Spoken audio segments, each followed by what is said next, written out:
안녕하세요. 데이지입니다. 지금 이렇게 작게 이야기하고 있는 이유는 밤이 좀 늦었어요. 제가 저녁에 다른 일을 좀 마무리를 하고 집에 와서 촬영을 하려고 하니까 시간이 좀 늦었는데 오늘은요, 10월부터 11월 현재까지 관심사들 그리고 저의 잘한 소비들만 좀 모아서 가져왔는데요.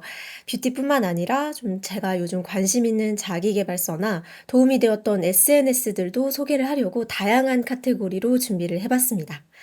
이번 달의 잘한 소비 주제는요, 바로 소 잃고 외양간 고치기입니다. 여러분한테도 제가 잠깐씩 얘기를 하긴 했었지만, 제가 몇 년 전까지 일을 너무 많이 하다 보니까 점점 건강 문제라던가 또 멘탈 이슈들이 제 일상을 방해할 정도로 커지더라고요.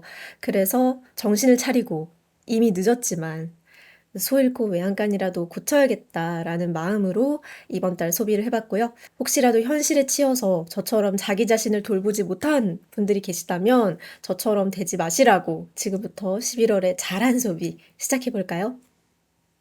뿅! 저의 올해 가장 크나큰 고민이자 저의 만병의 근원이었던 불면증을 개선해 주었던 블루라이트 차단 안경입니다. 근데 제가 그전에도 블루라이트 차단 안경을 써본 적이 있었습니다. 근데 왜 이제 와서 제 친한 지인이 최근에 제 안경을 보더니 투명한 걸 쓰지 말고 노란 걸 써야지 하는 거예요. 제가 원래 투명한 그 블루라이트 차단 안경이 있었거든요.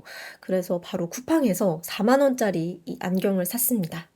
제가 매일 밤마다 컴퓨터랑 폰을 엄청 많이 본단 말이에요. 솔직히 안 보는 사람 여기 없잖아. 나만 보는 거 아니잖아. 근데 이거 쓰고 딱 일주일 지났는데 잠드는 시간이 새벽 3, 4시에서 바로 한두 시로 줄어들었어요. 제가 원래 3, 4시에 자는 것도 좀 억지로 노력해서 자는 거였거든요. 근데 이제 1시가 되면 졸리고 2시가 되면 바로 잠들어요. 저는 그동안 투명한 안경을 쓰고 이거 효과 없네 하면서 그냥 쓸모없다 생각을 했는데 투명 블루라이트 차단 안경이 이 파장을 차단하는 게 아니라 한 30에서 60% 정도 필터링을 하는 거라고 해요. 그래서 블루라이트를 정말 차단하고 싶다면 이렇게 노란색을 써야 된다고 합니다. 네, 이번에 노란색을 구매를 해서 광명을 찾았습니다. 네, 이것도 쿠팡에서 구매하실 수 있고요. 저처럼 불면증에 시달리고 계셨던 분이라면 혹시 밤에 컴퓨터나 폰 때문일 수도 있으니까 보기에는 좀 그래도 또 어차피 집에서 쓸 거잖아요, 여러분. 네, 이런 놀이끼리한 블루라이트 차단 안경 꼭 집에 구비하시기 바랍니다. 다음은 역시 제가 현대인의 필수품이죠. 컴퓨터와 오래된 좌식 생활로 인해 나락을 가버린 저의 몸을 좀 도와주는 제품인데요. 오래 앉아 있으니까 제가 다리 부종이 미칠 듯이 생기더라고요, 요즘. 근데 밖에서도 그렇고 대부분 의료기기 압박 스타킹 같은 경우에는 너무 쪼이거나 밖에서 신기에는 색이 좀 이상하잖아요. 그래서 이 컴프레션 데일리 삭스를 사봤는데요. 이게 일반 니삭스에 비해서 가격도 비싸요. 그래서 이거 돈 날리면 망했다라고 생각을 하고 있었는데 웬걸. 저 이거 신고 다리 부종이 확 줄었어요. 이 제품이 오리에나라는 그 에스레틱 브랜드에서 나온 제품인데 이게 의료기기 인증을 받은 점진적 압박 니삭스입니다. 부담 없이 데일리로 신을 수 있는 제품이고요. 요즘 계절에 신기에 딱이에요. 이게 무릎 아래까지 오는 니삭스라서 저는 뭐 이거 신고 치마도 입고 바지 안에도 신고 나가는데 부종도 줄고 몸도 훨씬 가벼워요. 패션 아이템처럼 신을 수 있으니까 티도 안 나고 데이트할 때도 신을 수 있으니까 좋더라고요. 요즘은 집에서도 이거 신고 컴퓨터를 하거든요. 근데 자고 일어나서도 다리 라인이 매끈합니다.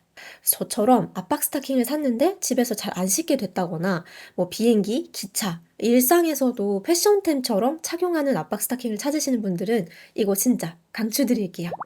다음은 제가 좀 슬프지만 탈모를 해결했던 얘기를 좀 해볼까 해요. 사실 이거는 제품 추천이라기보다는 물론 제품도 보여드리긴 할 거지만 약간 관리법에 가까운 얘긴데요.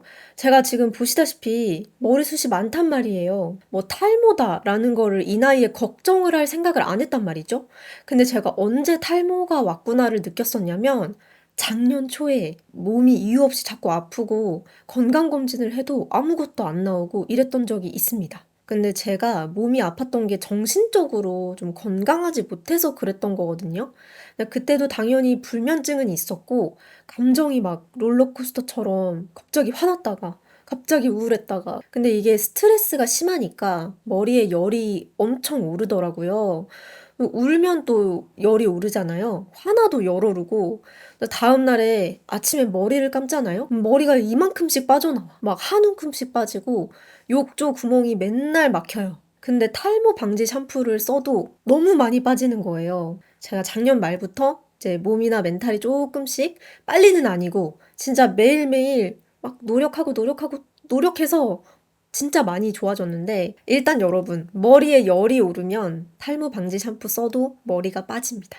시원하게 유지하시는 게 정말 중요해요. 그리고 마사지나 지압 자주자주 해주셔야 됩니다. 혈류가 막히지 않고 부드럽게 이렇게 피가 슈슈슝 이렇게 돌아다닐 수 있게 해주셔야 돼요. 그리고 저는 개인적으로 샴푸보다는 이런 두피 토닉이 훨씬 도움이 많이 됐습니다. 일단 두피를 시원하게 해주고 건조하지 않게 해주고 또 혈액순환도 잘 되게 해주는 거 이게 효과를 많이 보게 해주더라고요. 요거는 최근에 제가 구매를 했고요. 요게 유분 트러블이나 좀 관리에도 도움이 된다고 해서 사봤고 실제로도 써보니까 두피가 시원해지고 떡지지가 않아서 제가 요즘 오래 컴퓨터 앞에서 뭐 일하거나 화나는 일이 있을 때 네, 머리에 열 내리고 싶을 때 이걸로 도움을 많이 받고 있습니다. 자, 이번 달 가장 비쌌던 소비. 메디큐브 하이 포커스 샷을 들여왔습니다. 사실 저번 달에 사서 계속 써봤기 때문에 제가 좋은 소비인지 아닌지 지금에서야 조금 얘기를 할 수 있게 됐는데요. 제가 그동안 메디큐브에서 나온 걸 다 제 돈으로 사서 썼습니다. 내 돈 내산으로 쓰다 보니까 기준이 많이 엄격해지더라고요. 근데 결론적으로는 계속 쓸만하다. 이 하이포커스 샵 말고는 나머지는 없는 거보다는 낫다? 근데 있어도 그만 없어도 그만입니다. 이 하이포커스 샷은요 쓰면 정말 피부과에서 초음파 관리 받은 거랑 좀 얼추 비스무리한 느낌이 나요. 근데 턱 라인이 올라붙고요. 전체적으로 업된 느낌? 저는 항상 최고 레벨 5로 관리를 하는데요. 근막에 쏘는 거다 보니까 확실히 레벨 5로 하면 따가워요. 근데 참아야지 어쩌겠어요. 제가 이 중안부 쪽이랑 턱 아래쪽 부분을 집중적으로 해주는데 일주일에 한 번만 써도 되기 때문에 그게 좋고 저는 쓰고 나면 하루나 이틀에 걸쳐서 올라붙는 게 느껴집니다. 제가 지금 피부과에서 리프팅을 안 받은 지 꽤 됐거든요. 그래서 살짝씩 이렇게 보면 처지고 있어요. 근데 피부과에서 리프팅 받았을 때 그 라인으로 조금 돌아가는 느낌. 피부과 가서 리프팅 받고 유지용으로 쓰면 정말 딱이다 싶은 제품이고요. 한 가지 단점이 있다면 유지 기간이 확실히 짧다. 이게 일주일에 한 번씩 하면 딱 일주일 갑니다. 근데 또 여러분 생각해보면 일주일에 한 번 피부과를 다니는 사람들도 널렸는데 한 30만 원 투자해서 일주일에 한 번 추가 비용 없이 계속 리프팅을 할 수 있다. 그러면 너무 이득 아닌가요? 제가 워낙 초음파 시술들을 주로 많이 받아왔었기 때문에 이 하이프 느낌은 확실히 알거든요. 피부과 갈 돈 무조건 굳혔다 라고 생각한 유일한 제품입니다.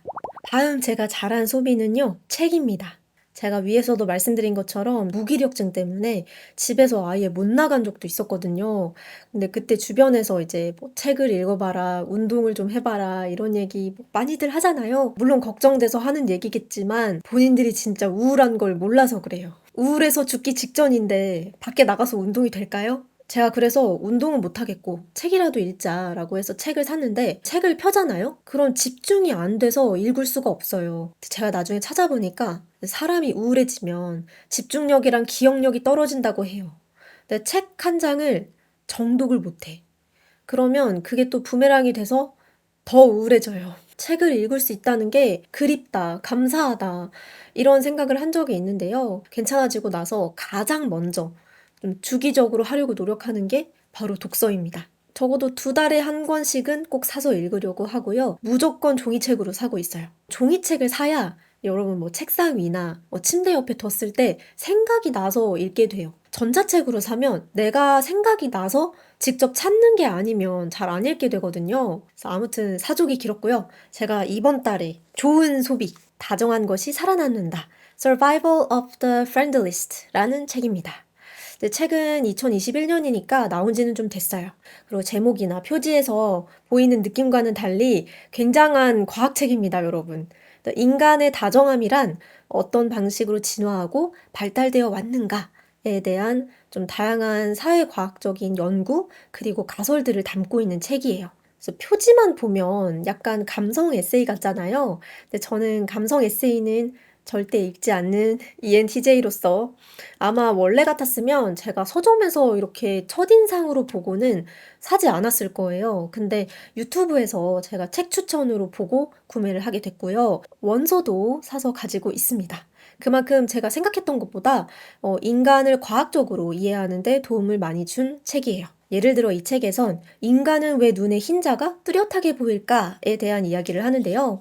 우리가 지구의 모든 영장류들의 눈을 비교해 봤을 때 이 인간의 눈이 흰자가 잘 보이게 진화한 것은 사람의 시선이 어디로 향하는지 서로 쉽게 알아차리게 하기 위해서라고 해요. 인간은 사회적 동물이잖아요. 그래서 서로 협력하고 협동해야 하는 일들이 많았기 때문에 서로 눈을 맞추거나 사냥을 할 때도 동료의 시선을 보고 서로의 의미나 목적을 바로 알아차릴 수 있었던 거죠.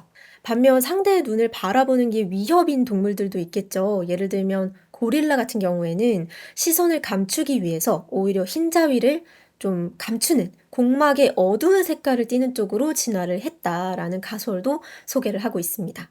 이렇게 이 책은 공감하거나 혹은 협력하거나 인간의 다양한 다정함이 인간 역사에서 어떠한 역할을 해왔는지 또 다정함이 어떤 방식으로 인간의 생존 능력이 될 수 있는지를 굉장히 과학적으로 접근해서 재밌게 풀어낸 책이에요. 사회생활이나 인간관계 공부에도 좀 도움이 되었던 과학책이라서 여러분께 추천드립니다. 마지막으로 소개할 저의 이번 달 좋은 소비. 사실 SNS가 인생의 낭비라고도 하지만 또 배울 만한 것들도 찾으면 있잖아요. 제가 최근에 발견한 거는 AI잉이라는 AI 인스타 매거진이에요. 또 인스타 계정도 운영하고 있는데 인스타에서 카드뉴스처럼 굉장히 재밌고 이해하기 쉽게 최근 AI나 IT, 테크 이슈들을 정리해서 알려주는 인스타 계정입니다. 특히 또 주식에 관심이 있는 분들이라면 국내외 IT, 테크 소식을 빠르게 접할 수 있고요. 저도 국내랑 미국 주식 그리고 ETF 투자를 꽤 오래전부터 하고 있는데 AI나 IT 관련 주식에 주로 투자를 하고 있거든요. 사실 유튜브는 영상을 쭉 봐야 하기 때문에 시간 여유가 있을 때 좀 정독을 하는 편이고 잠깐 쉬는 타임이나 심심할 때 딱 스크롤링 하다가 보기 좋은 컨텐츠입니다. 사실 여러분 요즘은 내가 원하지 않아도 플랫폼이 알아서 내가 좋아할 것 같은 예능짤, 웃긴 거 많이 추천해 주잖아요. 도파민이 터져서 계속 보게 만들 만한 것들만 보여준단 말이에요. 근데 굳이 또 웃긴 거 보여주는 계정이나 밈 계정 잔뜩 팔로우까지 해놓는 게 나 뇌가 절여진다라는 생각이 요즘 많이 들더라고요.